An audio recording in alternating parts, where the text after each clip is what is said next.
प्रिय विद्यार्थियों, मैं डॉक्टर सहायक आचार्य चित्रकला विभाग महाविद्यालय जिला डूंगरपुर। प्रिय विद्यार्थियों, इस कोरोना काल में हम जो शिक्षण कार्य कर रहे हैं वो इन ई लेक्चर्स के माध्यम से कर रहे हैं। और चूंकि आपका महाविद्यालय में अभी सरकार ने आने का नहीं बताया है, तो आपको घर बैठे चित्रकला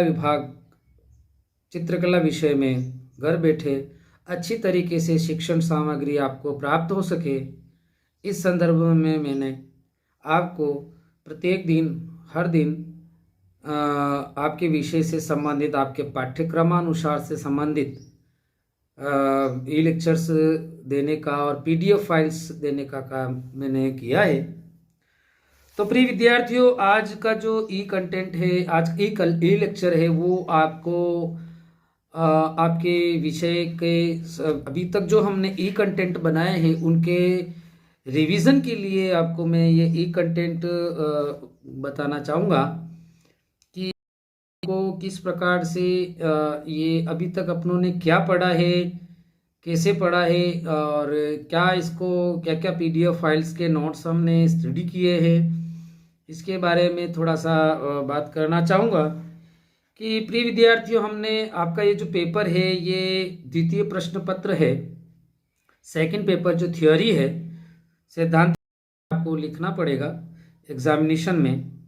तो इस प्रश्न पत्र का जो नाम है वो है कला के मूलभूत तत्वों के ऊपर, कला की परिभाषाओं के ऊपर, तत्वों के ऊपर, सिद्धांतों के ऊपर, कलाकार की सृजनात्मक प्रवृत्तियों के ऊपर, इन चीज़ों को लेकर आपके ये पेपर को केंद्रित किया गया है विश्वविद्यालय ने। तो इसमें यूनिट फर्स्ट जो है वो ये 80 नंबर का आपका पेपर है और इसके अंतर्गत जो खंड अ आएगा, 3 भागों में प्रश्न उत्तर आएंगे। इसमें खंड अ जो है वो खंड अ में 5 यूनिट मिलाकर 10 प्रश्न आएंगे और 10 प्रश्नों में से प्रत्येक प्रश्न 1 अंक का होगा और 10 प्रश्न होंगे।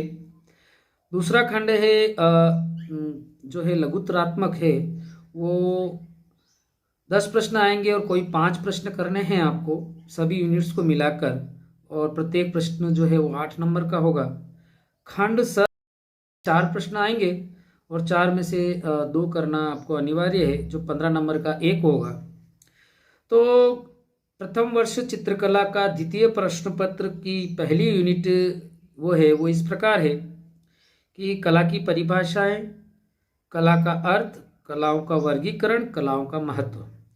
ये मैंने पीडीएफ नोट्स में आपको मैंने बताया था कि कला की परिभाषाएं क्या होती है, कला का अर्थ क्या होता है।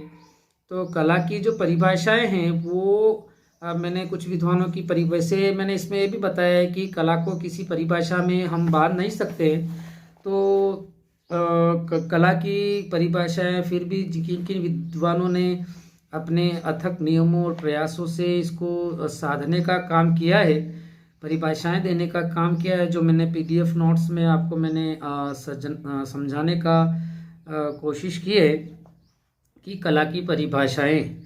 तो कला की परिभाषाएं के बाद में कला का अर्थ, कला क्या होती है किसी कलाकार के जीवन में तो बात की बात है, लेकिन हम साधारण जीवन में कला को किस प्रकार से उसको समझते हैं, कला में क्या क्या अर्थ होता है, तो उसके बारे में मैंने कुछ आपको बताने का प्रयास किया है। नेक्स्ट बताया था मैंने आपको पीडीएफ नोट्स के माध्यम से कि कला का महत्व, कि कला का क्या महत्व है, कला हमारे जीवन के लिए क्यों बहुमूल्य है, कला को क्यों साधना चाहिए, इसके बारे में आप मेरे पीडीएफ नोट्स जो हैं वो आप देखें तो आपको और समझ में आ जाएगा कि कला का जो महत्व है वो किस प्रकार से मैंने बताया है कि किसी कलाकार के जीवन में कलाकार का क्या महत्व, कला का क्या महत्व रहता है, इसके बारे में मैंने आपको बताया था।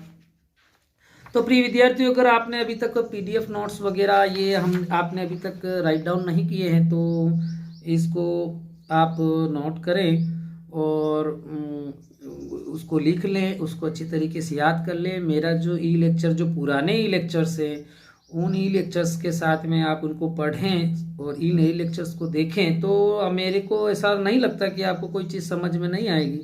हर चीज़ को विशेष मेहनत के साथ में, हर चीज़ को व्यवस्थित क्रम के साथ में मैंने समझाने का प्रयास किया है। पीडीएफ नोट्स में भी उनकी उदाहरण देकर मैंने समझाने का प्रयास किया है। जो मेरे ई लेक्चर से है, उन ई लेक्चर्स में मैंने जहाँ तक पूरी कोशिश की है, हर ई लेक्चर में मैंने ग्राफिक्स का, डायग्राम्स का, चार्ट का और बहुत सारी चीज़ों को उदाहरण स्वरूप आपको मैंने समझाने का प्रयास किया, जिससे कि आपको कोई विषय को अच्छे तरीके से, कंटेंट को समझ में आए, आप उसको समझ सकें, सरल रूप से समझ सकें, सहज रूप से समझ सकें और लिख सकें। और भविष्य में भी अगर इस क्षेत्र में आप और आगे अध्ययन करें तो ये मेरे जो ई लेक्चर्स हैं, ई कंटेंट्स हैं, इनको आप अच्छे तरीके से देख लें तो आपको किसी प्रकार की कोई समस्या, मैं नहीं समझता कि आएगी आपको।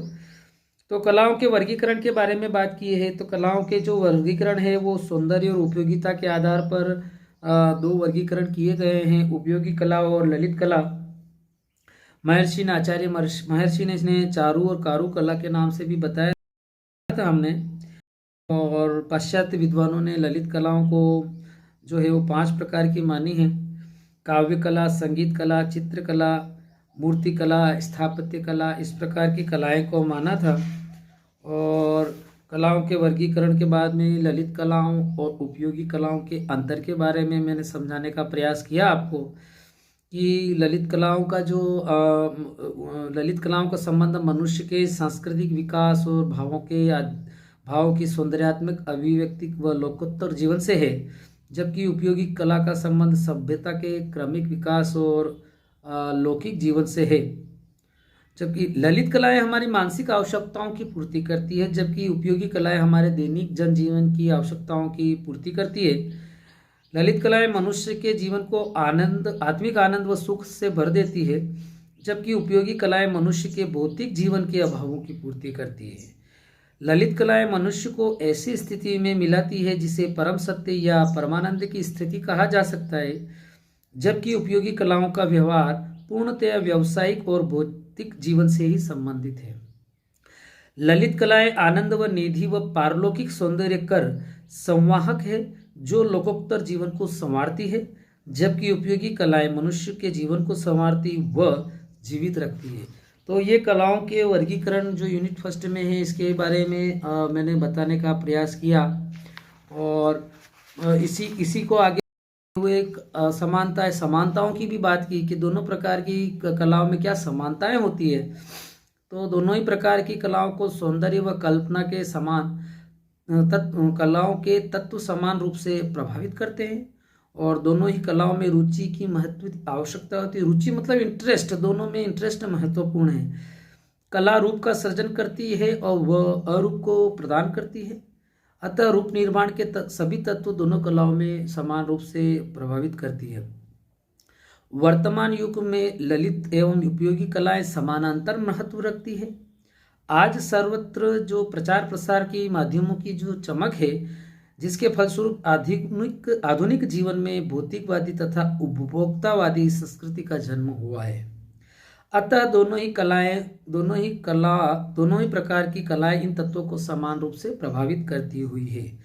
आज विश्वविद्यालयों के ललित कला संकायों में व्यावसायिक कला की शिक्षा दी जा रही है।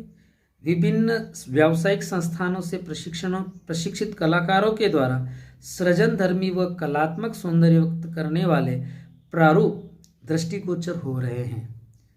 तो ये कलाओं के वर्गीकरण में उपयोगी और ललित कलाओं की असमानताओं और समानताओं के बारे में हमने चर्चा की। वो ये जो कला का जो महत्व है, ये भी हमारा जो चैप्टर है, ये भी मैंने इसको भी विस्तृत करने का प्रयास किया। इसको अच्छे शब्दों में मैंने पीडीएफ नोट्स बनाए हैं आपके, और उस वक्त का ई लेक्चर कलाओं के महत्व को लेकर आप उनको देख सकते हैं कि कलाओं का किस प्रकार से महत्व है, कलाएं किस प्रकार से क्या है। तो कलाएं मनुष्य के मानसिक विकास, बौद्धिक विकास, आत्मिक विकास, व्यक्तित्व निर्माण, भावात्मक विकास, सांस्कृतिक व नैतिक विकास की दिशा में कार्यरत रहती है।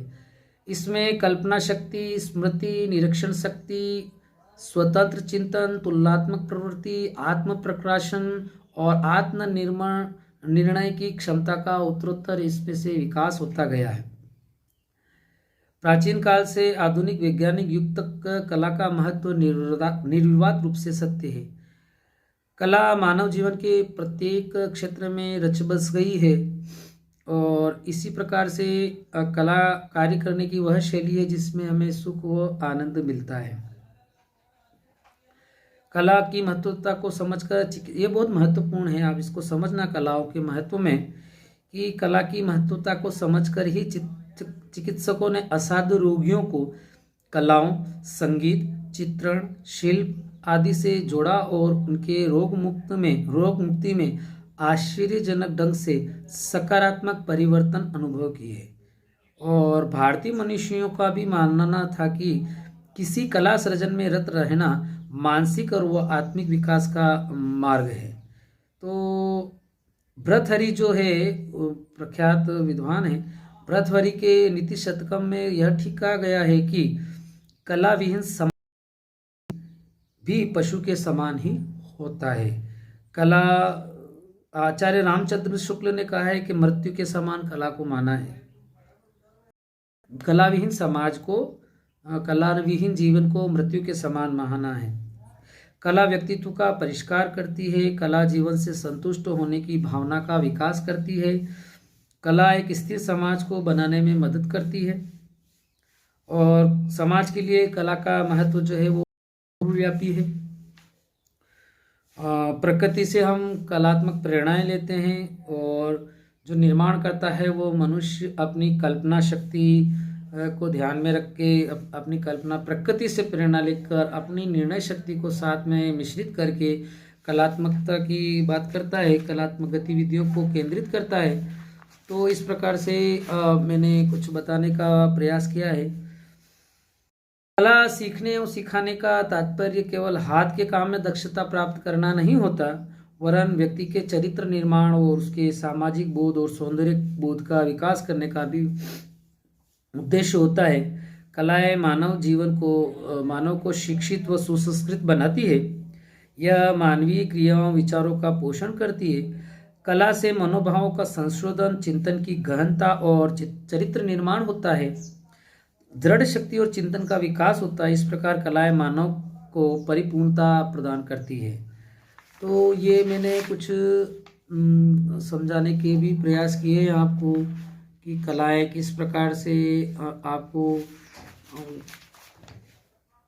हम अब आगे की चर्चा में बात करेंगे कि सबमिशन फाइल की बात करेंगे कि सबमिशन फाइल आप अभी तक नहीं बनाई है तो अभी भी बनाना शुरू कर दें। मेरे जो प्रैक्टिकल के जो ई लेक्चर्स मैंने आपको बताए हैं इन ई लेक्चर्स की श्रृंखला में कि कैसे आपको क्या चीज़ बनानी है, कैसे पेंसिल, किसी को कोई प्रॉब्लम है 12th तक किसी के ड्राइंग नहीं है तो भी आप उन ई लेक्चर्स को देखें, और किसी के ड्राइंग है तो भी आप इन ई लेक्चर्स को जो मैंने पुराने अपने इस चैनल पे ही दे रखे हैं उसको आप देखें, प्रयास करें। कुछ विद्यार्थी अब मेरे पास किन विद्यार्थियों का काम कंप्लीट हो चुका है तो वो मेरे को स्केचिंग असाइनमेंट्स और ये आपकी जो शीट्स है असाइनमेंट्स की सबमिशन फाइल की वो मुझे चेक कराने आने शुरू हो गए। जिन का काम कंप्लीट हो गया है तो उनको मैं चेक कर रहा हूँ। तो आपको भी ये हो सकता है 25 से 5 फरवरी के बीच में ये सबमिशन फाइल जमा करानी पड़े। अभी भी नहीं बनाए हैं तो अभी भी शुरू कर दे, नहीं तो आपको ये 30 नंबर की फाइल है। इस 30 नंबर में यदि आप फाइल नहीं जमा कराते हैं तो आपको 0 मार्क्स दे दिया जाएगा, जो आपके परीक्षा परिणाम को निश्चित रूप से प्रभावित करेगा और इस विषय में आप फेल माने जाएंगे। तो आपको सबमिशन फाइल में 100 से 150 स्केचेस बनाने A4 साइज कागज पे, जो पशु पक्षी, किताब, टेबल, मोटरसाइकिल, टेबल, कुर्सी, टीवी, रिमोट, पलंग, ये गिलास, कप, प्लेट, ये सब बना सकते हैं। और आप A4 साइज और आपके जो हाफ इम्पीरियल साइज पे 5 कलर से शेडिंग के साथ में कलर से निर्जीव वस्तुएं जैसे कप, प्लेट, किताब, 3 वस्तुएं कम से कम होनी चाहिए, उनको बनाना है। और 3 स्केचेस, 3 हाफ इम्पीरियल शीट पे आपको पेंसिल स्केच के साथ में जमा करानी है। इसी आशा के साथ में थैंक यू वेरी मच।